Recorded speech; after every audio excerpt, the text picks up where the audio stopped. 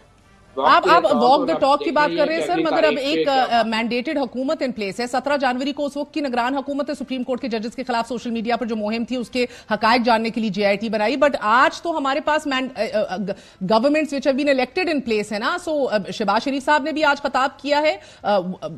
ایک وزیر اعظم سے کیا امید ہے آج صحافیوں کی؟ قسمتی سے ہمارا اب نظام اتنا کمزور ہو چکا ہے سویلین حکومتوں کا کہ کیئر ٹیکر حکومت کے جانے کے بعد جو منتخب حکومت آتی ہے وہ تو اب اگر دیکھا جائے تو وہ کیئر ٹیکر سے مختلف نہیں ہوتی.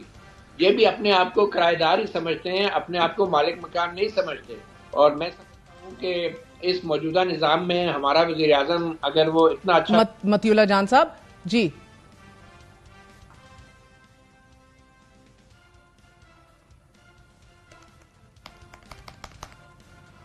ایک چھوٹا سا وقفہ لیتے ہیں. we're going to be right back.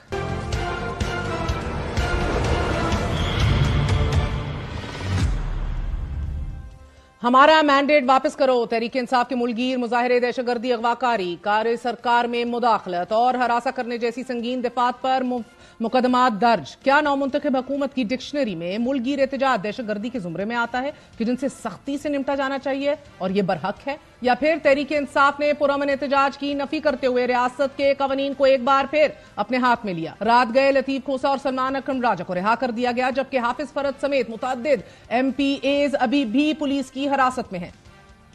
6 F I R Lahore میں کی، میرے اوپر تو اتنی مذہقہ خیز کی گئی. 6 گھنٹے وہاں بٹھائے رکھا. ان پولیس والوں کے خلاف جنہوں نے مجھے پکڑا ہے وہ اغوا کا پرچہ بھی میں کرواؤں گا. میں اس کو انت تک پہنچاؤں گا کہ مجھے حبس بیجا میں رکھا گیا. یہ کسی کے کہنے پہ کرے یا مجبوری پہ کرے، یہ کوئی اس کا جواز نہیں ہے. تو بتائے کہ کس کے کہنے پہ کیا ہے، کیوں پھر اپنے اوپر الزام لیتا ہے پولیس والا. گزشتہ روز تحریک انصاف کے احتجاج سے قبل شہر کے تمام داخلی اور خارجی راستوں پر اور بڑے چوکوں اور چوراہوں میں پولیس کی بھاری نفری تعینات کر دی گئی تھی. تحریک انصاف کے کارکنان اور پولیس کے درمیان دن بھر ایسے مناظر دیکھنے کو ملے کہ کارکنان احتجاج کرنے کی کوشش کرتے تھے اور پولیس انہیں گرفتار کرتی تھی. رات گئے تک سینکڑوں کارکنان اور رہنما پولیس نے گرفتار کیے. تاہم ان واقعات کی زد میں عام شہری بھی آئے. تھانہ شادرہ میں گرفتار ایک نوجوان طالب علم گل نواز ایک ایسا تھا کہ جس کے والدین کے کچھ الفاظ یوں تھے کہ کئی گھنٹوں تک ہم اپنے بیٹے کو تلاش کرتے رہے. رات کو پتا چلا کہ اسے شادرہ پولیس نے گرفتار کر رکھا ہے. ایف آئی آر دیکھی تو ہمارے پاؤں تلے سے زمین نکل گئی کہ ہمارے بیٹے پر دہشت گردی کا پرچہ کاٹ دیا گیا تھا. گزشتہ روز پنجاب میں احتجاج کرنے والوں سے سختی سے نمٹا گیا. کارکنان کو زور زبردستی پولیس وینز میں دھکیلا گیا، سنگین دفعات لگائی گئیں اور گرفتاریاں عمل میں لائی گئیں. وزیر اعلیٰ پنجاب کا کہنا ہے کہ سیاست اور جمہوریت کی آڑ میں ملک کو غیر مستحکم نہیں کرنے دیں گی. یہ سیاسی انتقام نہیں ہے. اگر آپ سیاست کی آڑ میں، جمہوریت کی آڑ میں ملک کو ڈی سٹیبلائز کرنے نکلیں گے تو یہ میں نہیں ہونے دوں گی. یہ اس میں نہیں آتا. اگر آپ سڑکیں بلاک کریں گے، اگر آپ لوگوں کے جان و مال کے یا ان کی جو پراپرٹی ہے اس کو نقصان پہنچانے کا کوئی اندیشہ ہوگا تو قانون اپنی حرکت میں آئے گا، حکومت حرکت میں آئے گی. دس is not political victimization. Tehreek Insaf پر 9 مئی کی چھاپ تاحال موجود ہے. کیا 9 مئی کے بعد تحریک انصاف پر پرامن احتجاج کے دروازے بھی بند کر دیے گئے ہیں؟